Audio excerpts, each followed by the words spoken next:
Oh, hello, hello. I've learned to wait a little bit at the beginning of this because even though the phone says you're live, I'm not actually. So hopefully I am by now. Hello, hello. It's Father Aaron here with day 12 of the Advent Gospel Challenge, meaning chapter 12. All right.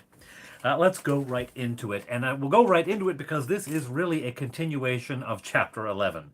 The chapters and verses, incidentally, they were added much later. When Luke wrote this, it was just one piece. There were no divisions. And in fact, there weren't even spaces between the words.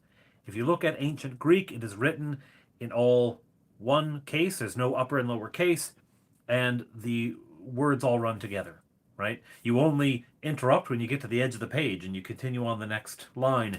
So it's very challenging to read for those who aren't familiar with it. Anyway, we continue right where we left off. Jesus attacking the Pharisees and the lawyers for their hypocrisy. And he begins that. He warns people at the beginning of this chapter against hypocrisy. Then he goes on to urge a fearless confession out of his followers. If you are confessing the faith, pardon me, if you're confessing the faith, do so boldly. Do so boldly. If you acknowledge me before others, I will acknowledge you in heaven. If you deny me before others, right? Um, Essentially, decide if you're on this mission, if you're part of this team, and this team is behind you.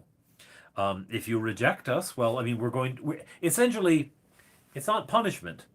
It is you've decided not to be on God's team here. You've decided not to be on God's side. You're not to be with the Messiah, with the Word of God. Well, that's your choice. That's your choice. We're given that choice, and it has consequences for those who've heard the word and decide, not for me. Um, then we get someone in the crowd calling out, tell my brother to divide the family inheritance with me, right? Which I love. And all of this profound stuff he's talking about. He's talking about salvation. He's talking about the need to proclaim and to hear the word that the prophet is speaking and to shape one's life by it. These are big things. And someone's out there like, hey, I want stuff. Help me get stuff. And that's there it is, right? And he tells the story about the building the larger and larger barns and bigger to store more and more goods. But then you've got this enormous barn built. You've put all your energy in yourself. You've put yourself into building a worldly wealth. And then at death, what do you have? Right? And you're not going to take it with you. And this begins a discourse around the difference between goods of the world, which are good. There's nothing wrong with the goods of the world, but they're in the world, and that's where they last, and the goods of heaven. So he's telling them, that they not to worry so much about their what they wear and what they eat. Now, of course, we need those things, right? This has to be a part of our life. He's not saying just, wander around and just expect food to fall into your mouth. But don't give yourself to that. We can become, see, look back to Martha and Mary, right? Martha, who's doing the household tasks of hospitality, which Jesus has lauded in the past. Hospitality is an important thing. But she is anxious about them, right? She is distracted and anxious about the things she is doing rather than being easy with them. She has given too much of herself to that anxiety, too much of herself to this expectation. Don't worry so much. Yes, address the needs, the physical needs of yourself and the people around you. Those things are important, but they're not the central concern, right? So consider the birds of the air, right? Consider the ravens in this case, the grass of the field, etc. All right, and then we have then we have the parable of the watchful slaves.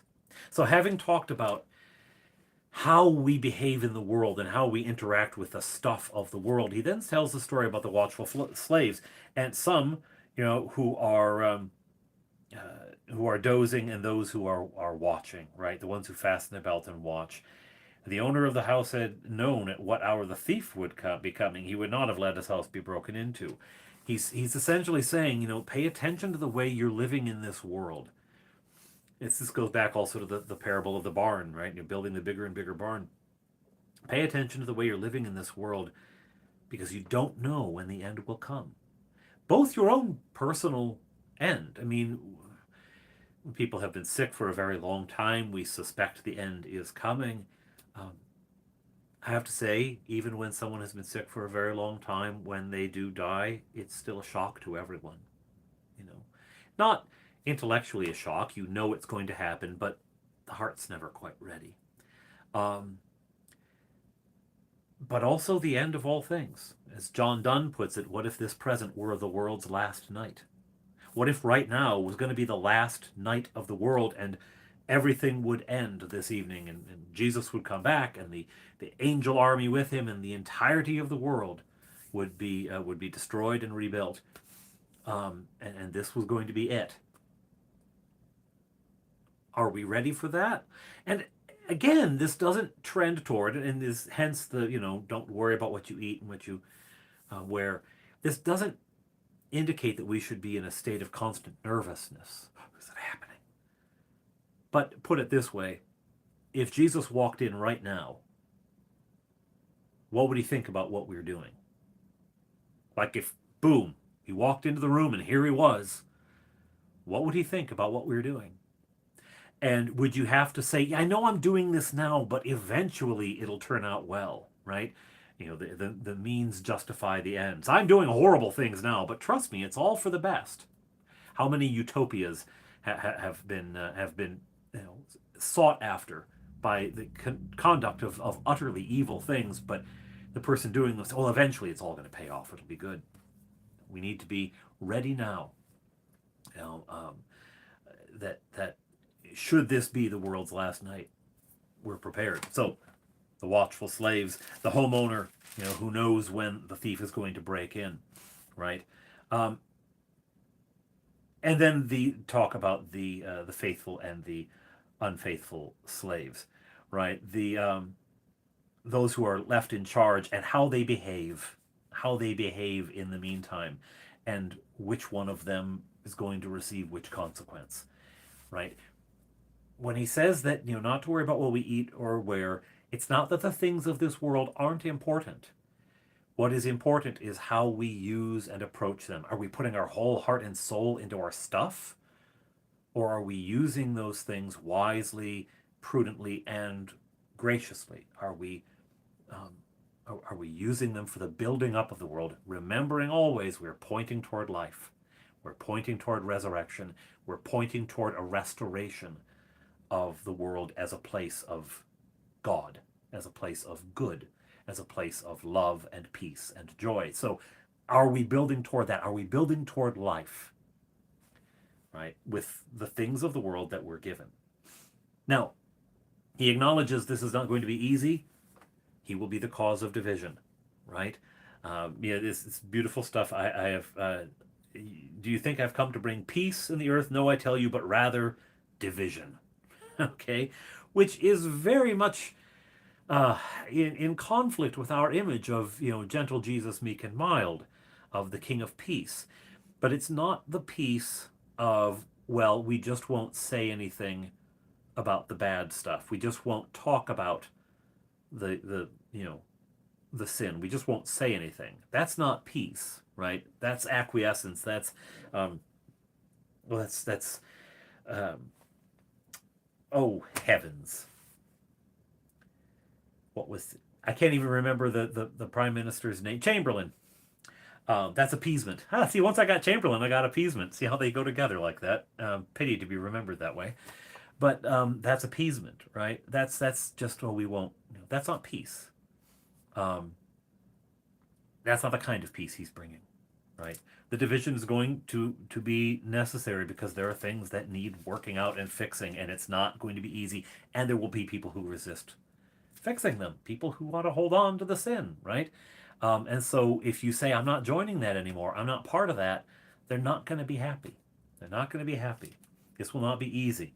Um, and so be watchful. He mentions, interpreting the time. You know how to interpret the time. Do you not know how to interpret? You can interpret the weather. Can you interpret the present time? Can you not see that things are broken and need mending? That we have gone astray. And we finished this chapter, but again, this is really all part of one long discourse. We finished this chapter about settling things with your neighbor, right?